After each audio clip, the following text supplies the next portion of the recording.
बिस्मिल्लाहिर्रहमानिर्रहीम।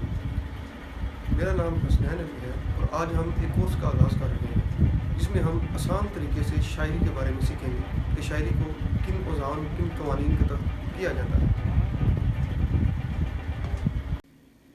आसान उर्दू शायरी कोर्स का आज हमारा पहला लेक्चर है जिसमें हम तारफ़ी लेक्चर में देखेंगे शायरी क्या है, शायरी के मौज़ूआत क्या हैं, शेर क्या है, मिसरा क्या है और इल्मे अरूज़ क्या होता है। सबसे पहले हम आइए जानते हैं शायरी क्या है। शायरी का मादा शेर है। इसके मैनी किसी चीज़ के जानने, पहचानने और वाकफियत के हैं, लेकिन इस्तिलाहन शेर उस कलाम मौजू को कहते हैं जो एहसासात और जज्बात के ताबे होता है।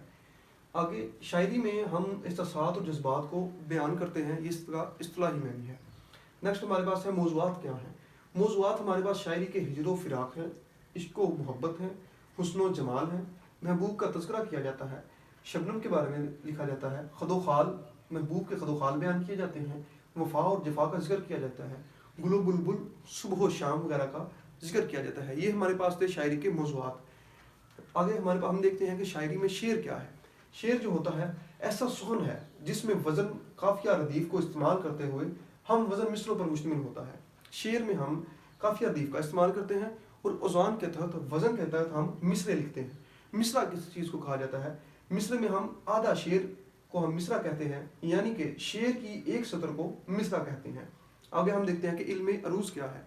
इल्मे अरूज़ ऐसा इल्म है जो हमें शायरी करना सिखाता है, वो ख़ास इल्म जिससे शेर का वज़न, उसका मौजू या नामौजू होना मालूम किया जा सकता है।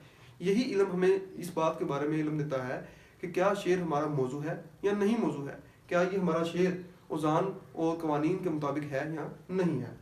इल्मे अरूज़ के तहत अशआर के मुख्तलिफ वज़न मुकर्रर किए गए हैं।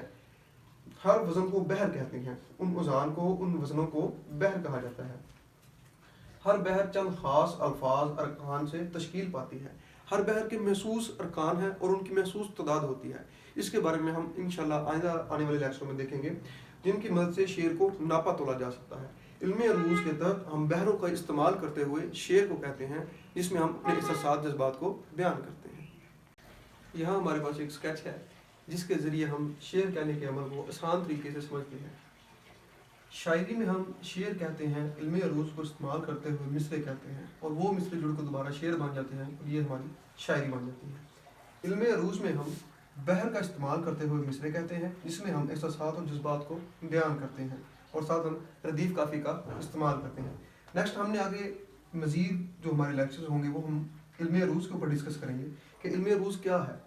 इल्मे अरूज़ का हम इस्तेमाल करते हुए बहरों को सीखेंगे और बहरों में वज़न का इस्तेमाल करते हुए हम जो है वो मिसरे कहेंगे। जब हम मिसरे कहना सीख जाएंगे तो हमारे पास शेर मौजूद होंगे और हम शेरों को ही शायरी कहा जाता है। यहाँ पे हमारे पास है स्केच नंबर 2, जिसमें हम देखेंगे कि शेर कैसे कहा जाता है। हम इल्मे अरूज़ के तहत एक बहर लेते हैं, इल्मे अरूज़ में से हम एक बहर लेते हैं। इल्मे अरूज़ मुख्तलिफ अरकान और अल्फाज को इस्तेमाल करते हुए, ख़ास अल्फाज को इस्तेमाल करते हुए बहरें बनाते हैं, और उस बहर पे हम एक रिदम और ट्यून बना लेते हैं। उस रिदम और ट्यून पे प्रैक्टिस करते हुए हम बार बार पढ़ते हैं और हम फिर उस बहर में अपना कलाम लिख सकते हैं। और हमारे पास जो बहर होती है उसको दोबारा रीचेक करने के लिए हम वज़न का इस्तेमाल करते हैं। वज़न में हम तख्ती का इस्तेमाल करते हैं, जो कि हम अगले लेक्चर्स में देखेंगे तफसीली तौर पे कि वज़न कैसे निकालते हैं और अशआर की तख्ती कैसे करते हैं। यहाँ पे मिसाल के तौर पर हमारे पास एक नात का मिसरा है। ये हमारे पास एक मिसाल है, इसमें हम देखते हैं कि मुरादों से दामन नहीं कोई खाली, कितारें लगाए खड़े हैं सवाली। ये हमारे पास अगर इल्मे अरूज़ में हम देखा जाए तो हमारे पास बहर आती है फ़ऊलन फ़ऊलन फ़ऊलन फ़ऊलन, 4 दफ़ा फ़ऊलन है। इसका मतलब है कि जो हमारे पास नात का ये शेर है, ये फ़ऊलन 4 दफ़ा पहले मिसरे में और दूसरी दफ़ा 4 दफ़ा दूसरे मिसरे में इस बहर के ऊपर है। अब इसको हम अगर देखा जाए और ट्यून और रिदम की मदद से किस तरह पढ़ सकते हैं, अगर हम इसका रिदम देखें तो हमारे पास जो रिदम आता है वो है फ़ऊलन फ़ऊलन फ़ऊलन फ़ऊलन। अब इसके रिदम का जो वज़न निकाला जाता है 1 2 2, जो हम अगले शेर में, अगले लेक्चर्स में देखेंगे कि इसका वज़न कैसे निकाला जाता है। इसका वज़न हमारे पास 1 2 2 आता है, वो इंशाल्लाह हम अगले लेक्चर्स में देखेंगे। यहाँ सिर्फ आपको मिसाल के ज़रिए बताने की कोशिश की जा रही है कि बहर को हम, बहर में किस तरह हम लिख सकते हैं, बहर के अंदर हम कोई भी शेर किस तरह कह सकते हैं। अगर आप ट्यून और रिदम وہ اپنی زبان پہ چڑھا لے، اگر اس کا استعمال کرتے جائیں تو آپ آسانی سے اس ٹیون اس بحر میں کوئی بھی کلام لکھ سکتے ہیں، اور اس کلام کو لکھنے کے بعد ری چیک کرنے کے لیے ہم اس کا وزن نکالیں گے اور تقطیع کریں گے۔ ہمارے پاس یہاں پہ جو بحر ہے وہ ہے فعولن فعولن فعولن فعولن، 4 دفعہ، مرادوں سے دامن نہیں کوئی حالی۔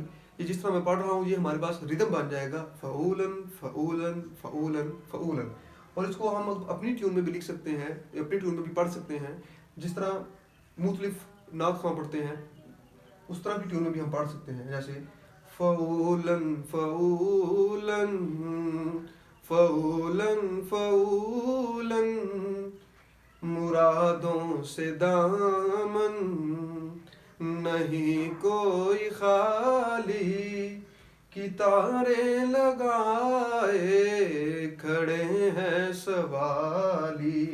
اس کو اگر ہم اس طرح پڑھتے ہیں، مرادوں سے دامن نہیں کوئی خالی، فعولن فعولن فعولن فعولن۔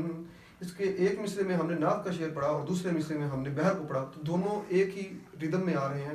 اس طرح ہم کوئی بھی بلکہ ایک ہی ٹیون میں آ رہے ہیں، اس طرح ہم کوئی بھی ٹیون استعمال کر سکتے ہیں، اپنے آپ سے بھی ٹیون بنا سکتے ہیں، اور اس ٹیون میں جب ہم پڑھیں گے تو ہمارا وہ اسی بحر پہ آ جائے گا۔ اور اس بحر پہ لکھنے کے بعد ہم ری چیک کیسے کرنا ہے یا ہم وزن کیسے نکالتے ہیں، انشاءاللہ ہم وہ اگلے لیکچرز میں پڑھیں گے۔